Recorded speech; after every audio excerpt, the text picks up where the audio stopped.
When the forces of order fail our heroes, they'll need to get a little chaotic if they want to save the day. All this and more in the pages of Justice League Dark issue number 8. Let's hop on in together and find out what happens next, shall we? Alrighty then, so picking up from where more or less the last issue left off, it seems that Kirk Langstrom, the Man-Bat, has gone a little cuckoo for crazy puffs, what with having to transcribe all of these Lovecraftian horror stories involving the Otherkind. For his own safety, the team has decided to lock him up inside their HQ so he can't hurt himself or anyone else, but Kirk's taken it all in stride. He decides he's going to use this extra time to learn some magic. Can't be harder than science, right? Now elsewhere, we hook up with Zatanna and Wonder Woman, who we discover are trying to find Mordru the Merciless, aka an old Jim Shooter creation, one of the oldest magical characters in the DC universe and the original Lord of Chaos. This is a pretty dangerous path the two heroes are walking, and it's implied here that Zatanna is going to some pretty dark and menacing places to try and get what she wants, even absorbing old Constantine foes, the Demons 3. Now back over at the Oblivion Bar, things are equally as dire. The bar is close to bursting now, filled with magical refugees who have had their lives threatened or ruined by the Otherkind. It's everything Detective Chimp and Tracy 13 can do to keep everyone fed and content. This proves to be much more difficult when people like Jason Blood, the human host of Etrigan the Demon, come rolling in. Etrigan is ornery on the best of days, and today he's bearing bad news. It seems that neither heaven or hell are going to be much help to the magical community in this situation. The Otherkind already killed the first of the fallen, basically Satan, and because of that, the Presence, aka God, is busy cleaning up the mess. Why, they even say Neron is trying to lead a takeover of hell itself, which, man, I hope we get to see that at some point. Now, the quest for Mordru takes Wonder Woman and Zatanna to a bar owned by Papa Midnight. The bar has been wrecked by the Otherkin, and Midnight himself, despite being an occasional foe of Constantine, is a little sad to hear that he's dead. Midnight does, however, manage to offer up some very important information, and that is Zatanna's father, before his untimely death, was also looking for Mordru, meaning that perhaps these two seemingly unrelated things are actually more related than we think. Midnight also brings up a fact that probably should have been obvious to our heroes, and that is if the Otherkind eat the magic out of the universe and kill the magic user in the process, then maybe bringing all these magical refugees to one place inside the Oblivion Bar was a bad idea. You might as well roll out a red carpet while you're at it.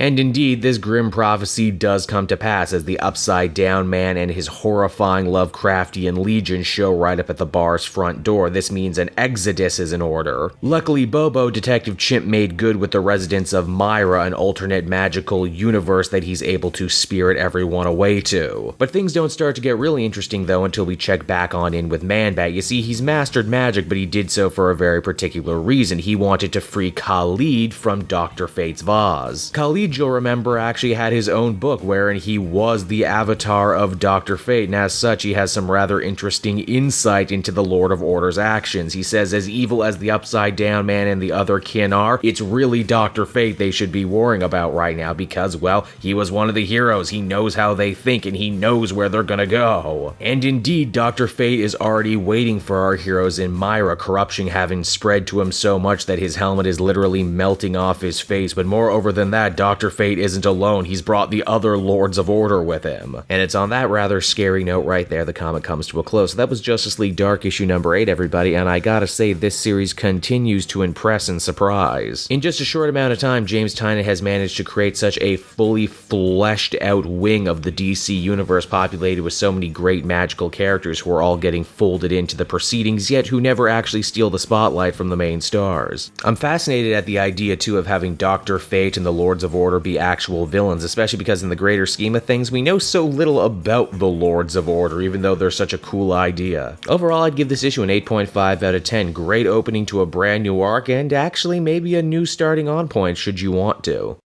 Oh, hey there everyone, I'm Cape Joel. Thank you so much for watching to the end of the video. This is normally the part where I tell you to follow me on Twitter at Cape Joel, check out my Patreon page, my Twitch page, my Instagram, pretty much everything. Don't really have much of a format for this one. Someone just told me that I should change up these outros to keep them from getting stale, and that's what I'm doing. I got a new hoodie. There's other videos you can watch if you want them. I don't really know where I'm going here. working without a net. So thank you for watching. That's appreciated. Maybe give me a like, a subscribe, smash a button if there's a smashable button around. That would be most appreciated. And yeah, did I mention I got a new hoodie? Bye everyone. Also, smack things. Smack some. Yep, that's what I do. That's my thing. Yep. Bye.